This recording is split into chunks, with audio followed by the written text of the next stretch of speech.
अस्सलाम वालेकुम वरहमतुल्लाहि वबरकातुहू। उम्मीद करता हूँ कि आप तमाम हज़रात खैर आफियत से होंगे। आज की जो वीडियो है वो थोड़ा सा टॉपिक से हटकर है, लेकिन ये वीडियो बहुत ज़रूरी थी, बहुत अहम थी, इसलिए मैं आपके बीच में हाजिर हुआ हूँ। आज 5 अगस्त 2022 और जुमे का दिन है।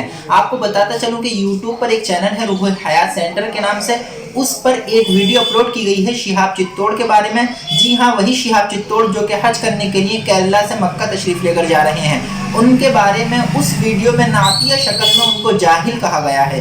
ये एक इतनी बड़ी तोहमत है किसी इंसान के ऊपर लगाना, ये बिल्कुल भी अच्छी बात नहीं है। अगर किसी की तरबियत में अच्छाइयत होगी, अखलाकियत होगी, तो वो ऐसे इस तरीके के इल्ज़ाम किसी के ऊपर नहीं लगाएगा। अगर किसी को आप जाहिल कह रहे हैं तो उससे पहले आप उसका बैकग्राउंड देखें, आप उसको किस बेस पर जाहिल कह रहे हैं, क्यों आपने उसको जाहिल कहा।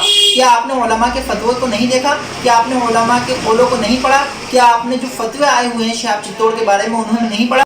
उनमें ये बात लिखी हुई है कि जो शख्स अगर पैसे के साथ हज पर जाने की ताकत रखता है और पैदल हज पर जाने की ताकत रखता है, इसके बावजूद कि वो जो है सफ़र से भी यानी कि एरोप्लेन के ज़रिए भी जा सकता है, लेकिन फिर भी वो जो है पैदल जाना चाहता है तो वो जा सकता है, लेकिन ये सुन्नत नहीं है। लेकिन अगर वो अपने दिल को तोड़ने के लिए, अपने नफ्स को तोड़ने के लिए अगर इस तरीके से करता है तो उसमें कोई हरज की बात नहीं है। अल्लाह के नबी सल्लल्लाहु अलैहि वसल्लम ने इस चीज़ से मना नहीं किया है, और बुजुर्गान दीन ने, काफ़ी सारे बुजुर्गान दीन ऐसे हैं जिन्होंने हज पैदल ही किया है। तो इस तरीके से किसी को जाहिल कह देना, उसके अलावा उनको तो जाहिल कहा ही है, उसके अलावा तमाम लोगों को, दुनिया में जितने भी लोग हैं उन सबको भी जाहिल कह दिया गया उस वीडियो में। तो इस तरीके की वीडियो अपलोड करना ये एक नामुनासिब हरकत है, ये बेहतर चीज़ नहीं है किसी भी इंसान के लिए।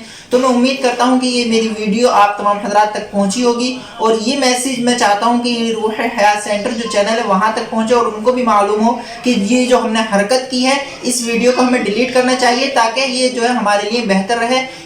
मेरे दोस्तों, आपके सामने ये थोड़ी सी बात थी जो मैंने आपके सामने रखी। तो मिलता हूँ नेक्स्ट वीडियो में, तब तक के लिए अलविदा, अस्सलाम वालेकुम।